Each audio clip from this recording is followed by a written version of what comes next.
Hello and welcome to the Car and Bike show here on the NDTV network. My name is Girish Karkera and I'm here with our fix on all things automotive.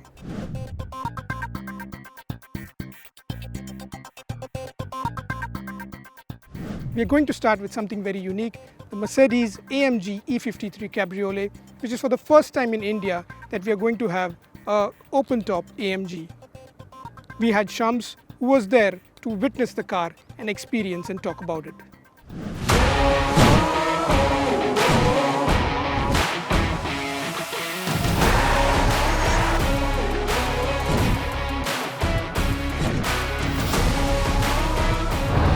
What happens when the words AMG and Cabriolet come together? Well, at least in India, it's happened for the first time with this, the Mercedes-AMG E53 4MATIC Plus Cabriolet.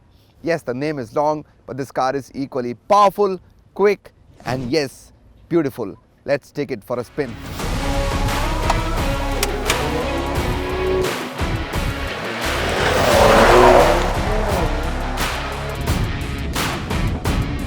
The Mercedes-AMG E53 4MATIC Plus Cabriolet was the first car to be launched in India in 2023 and is indeed special. It is also the third AMG model in the country that is based on the ever popular E-class. It runs on a familiar 3-litre turbocharged inline 6-cylinder petrol engine that is paired with a 48-volt mild hybrid system. The numbers here are worth mentioning. This engine alone makes 430 brake horsepower and 520 Nm of peak torque, and then the mild hybrid system comes into play, which gives you an additional 21 bhp and 250 Nm when you do hard acceleration to give you that boost. The 9-speed automatic transmission supplies power to all the 4 wheels, so you get enough traction all the times. Mercedes says the car touches the speed of 100 km/h from 0 in just 4.5 seconds, and top speed is 250 km/h.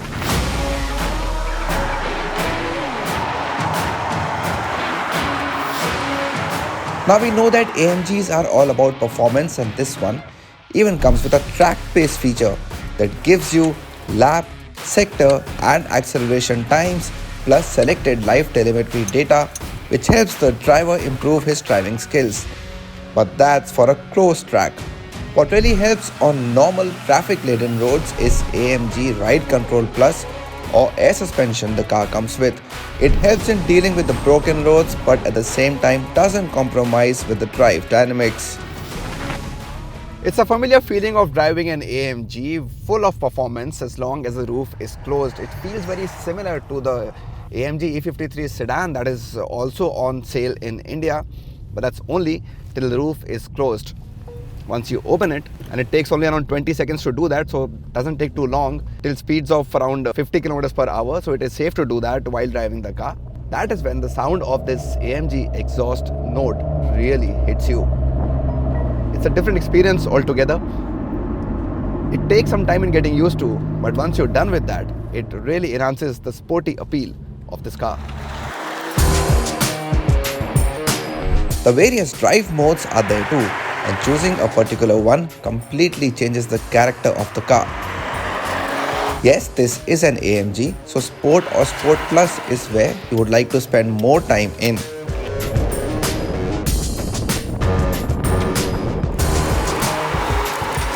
But for traffic, the comfort mode is the one that suits the car the most. You can also adjust various settings individually to get a more desired experience while driving the car. Couple of things worth mentioning when you're driving the Mercedes-AMG E53 4MATIC Plus Cabriolet. When you take the roof down, it doesn't really affect the handling of this car. That's a very good thing. The angle of the windshield plays an important part there. And this is a car that's almost 5 meters long. It's based on the E-class, so it is a long car, but it justifies the AMG tag it comes with. And of course, you also have the 4-wheel drive system, which gives you a lot of grip, a lot of traction all the time. So even while turning hard on corners, you are not short of any grip. And you have to be careful about crossing speed breakers on this car. I'm crossing one right now. The ground clearance isn't very high, so you've got to be slow. You've got to be steady when crossing speed breakers.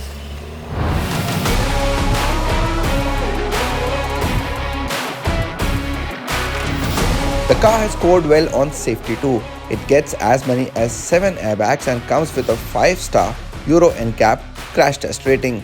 It also gets active brake assist, which helps avoid a collision with the vehicle or an object in the front, and there's also active park assist where the car parks by itself. There's no doubt that the Cabriolet always looks much more beautiful with the roof down. But here the added charm are the AMG elements on the car. So on the front you get the signature AMG grille with chrome vertical slats. On the profile, nice big 20-inch AMG alloy wheels. And then on the rear, two very special things, the AMG lip spoiler as well as a set of twin exhausts finished in chrome. And they all come together at the bits to give you a really sporty exterior on the car. Overall, the design looks quite sporty and is in sync with the AMG badge it comes with. The car is available in 5 paint shades, including this Designo Opalite White Bright. Even the soft top can be chosen in 4 different shades.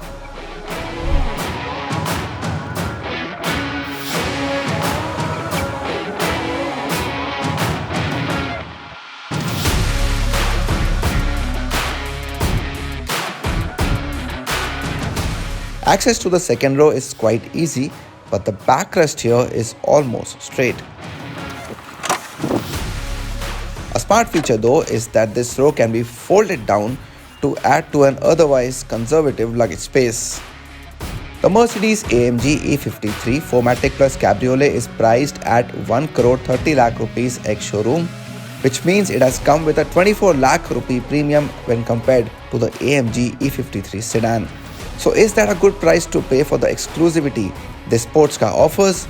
We feel yes, considering it gets you the experience of too many cars rolled into just one set of wheels.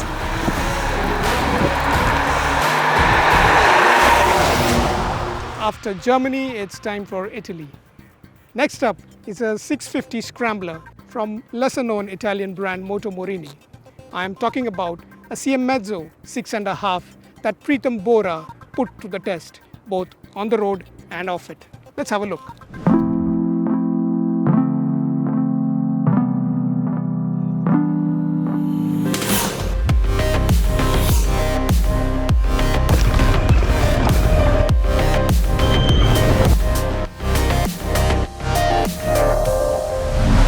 Moto Morini is an Italian motorcycle brand founded in 1937 in Bologna, Italy. Just about 5 years ago, the brand was acquired by China's Zhongneng Vehicle Group. And in India, we have 2 models, the Seiemmezzo 6.5. This is available in 2 variants, the Scrambler, this one is the Scrambler, and a retro street-oriented variant. And of course, the Escape 650 mid-size adventure bike. Today, we have the Seiemmezzo 6.5 Scrambler. Let's see how it performs, how it rides, and tell you all about it. The new Moto Morini Seiemmezzo 6.5 Scrambler. The Moto Morini Seiemmezzo 6.5 Scrambler strikes a handsome pose. The 43mm upside down gold finish fork add a hint of premiumness, and they offer adjustability. The wheels are spoked but come short with tubeless tires, a welcome addition. There's LED lights, a TFT display with Bluetooth connectivity, 2 display modes, and gets dual channel ABS. In all, it is a good looking bike.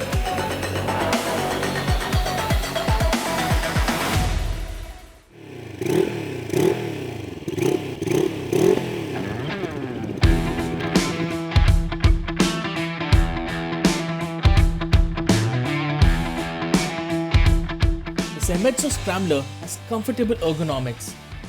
You sit upright and the wide handlebar offers good leverage. Performance is easy going, but there's a strong mid-range which keeps things interesting. But so long as you're in the power band though, there's likable performance from the 650cc parallel twin.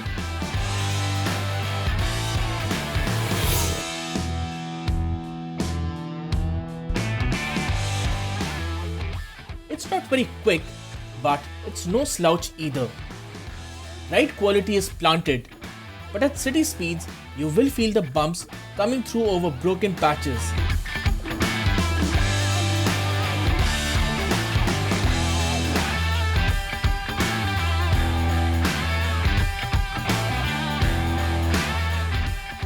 when you hit the corners, it remains planted and stable.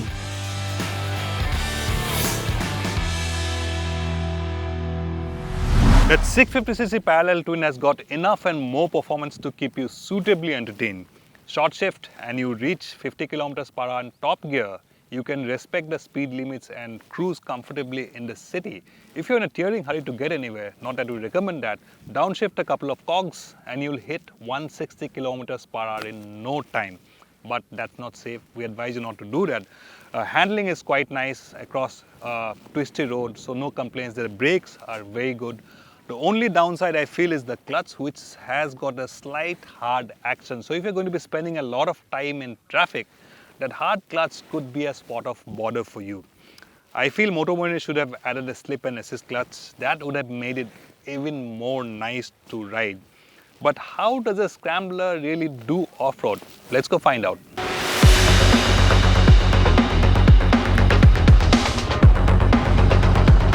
This is where the Seiemmezzo Scrambler's capabilities start shining through. Off-road balance is superb and the Pirelli tires offer very good grip over loose sand or even over rocky terrain. The suspension travel and the ground clearance though tend to be a bit of a dampener. For real off-road work, these are limitations that need to be kept in mind. But overall, it is a fun bike to hustle around.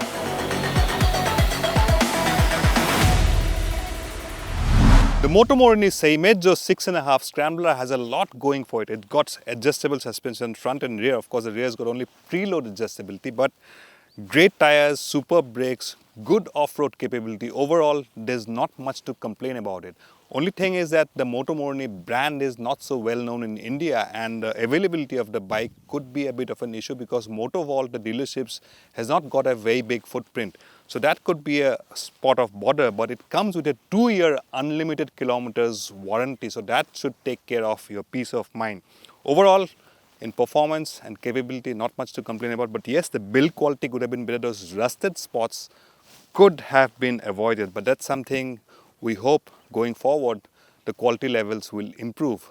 So if you want a Scrambler which is slightly different from what you see in the market today, you should go to a Moto World showroom and take a test ride. Maybe this could be the bike for you.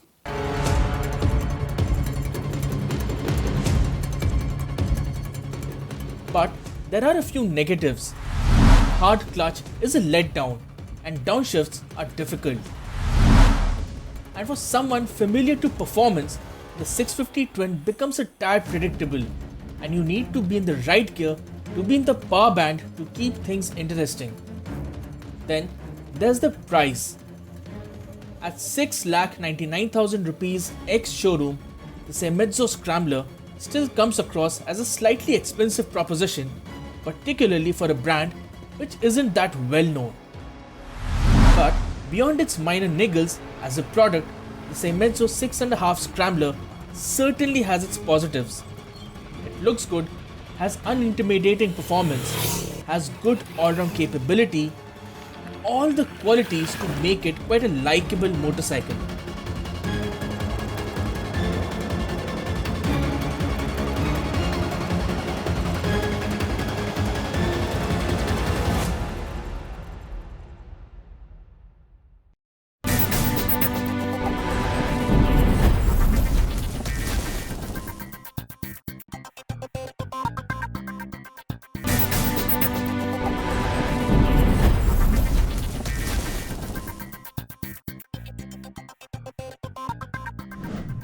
Welcome back to the Car and Bike show.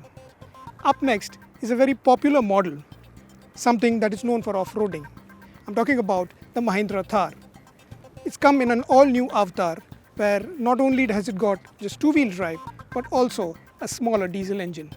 Does that even make sense? Well, we have Station Vijay Raghavan finding it out for us.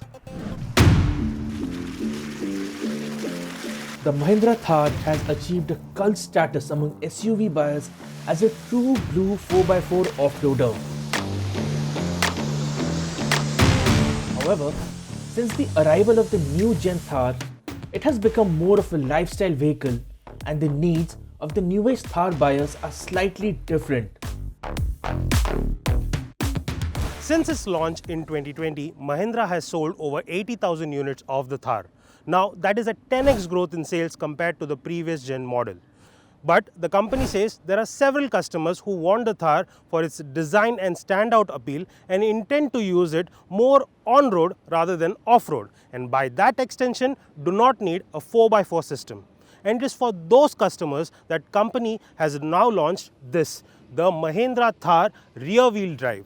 Now, along with a 2-liter petrol engine, this one comes with a new smaller 1.5-liter CRDE diesel engine, and both models do not come with a 4x4 system. So let's get to know a bit more about them. Apart from the fact that this Thar is a rear-wheel drive vehicle, the biggest change is the addition of the smaller 1.5-liter diesel engine. So first and foremost, let's get behind the wheel and know how it drives.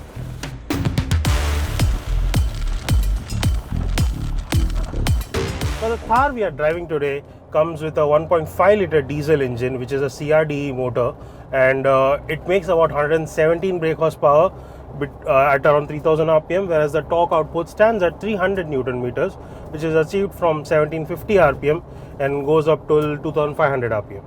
Now, compared to the 4x4 version, the torque output remains the same. There's no change in that, and that is a plus point for the SUV because there's immense pulling power in the lower revs, and you quite enjoy it when you're driving, even when in city traffic as well as when you're driving on rough roads. As for power output, it has come down a bit, but it is not very noticeable because even the weight of the SUV has come down because there's no 4x4 system.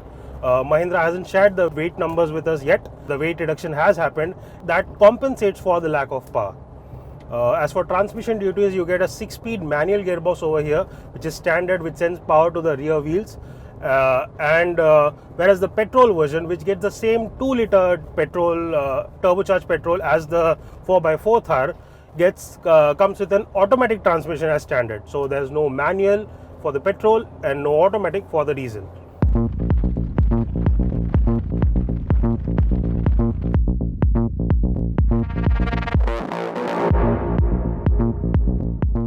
In terms of ride handling, the Thar performs as you would expect it to be. It handles all the undulations on the road pretty nicely, even though there is no 4x4 system. The ride is a bit bumpy. It's a ladder-on frame chassis, so there is a bit of body roll. In fact, that is very much noticeable. The car performs nicely. It's powerful enough and it's peppy, fun to drive. I am not too happy with the gearbox though, because it feels clunky. It doesn't feel that smooth enough, especially when you are moving from first to second and second to third. Visually, the new Thar rear-wheel drive looks identical to the 4x4 version. You continue to get that retro design with flat surfaces, long bonnet, round headlamps, LED daytime running lights and LED tail lights. Mahindra is also offering the same 18-inch 5-spoke alloy wheel shod with all-terrain tires. There are also no changes in dimensions whatsoever. What's missing though is the 4x4 badging on the right rear fender.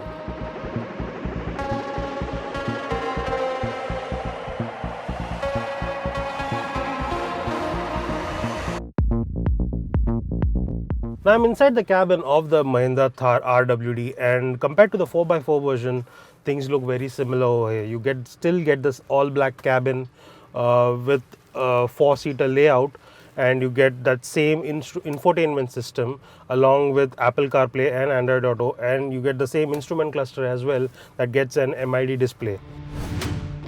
In terms of safety, the Thar still holds a 4-star crash rating from Global NCAP, along with features like dual airbags, ABS, ESP, built-in roll cage, 3-point seat belts for all passengers, along with hill hold and hill descent controls. The introduction of the rear-wheel drive Thar certainly makes this SUV a lot more accessible to a wider range of buyers. While on one hand it has become lighter and more efficient, on the other hand it is still peppy and fun to drive. Furthermore, the smaller diesel engine and the Thar's sub 4 meter length has also allowed Mahindra to take advantage of the excise benefits, and with a package like this, Mahindra is likely to find a lot of takers for the SUV.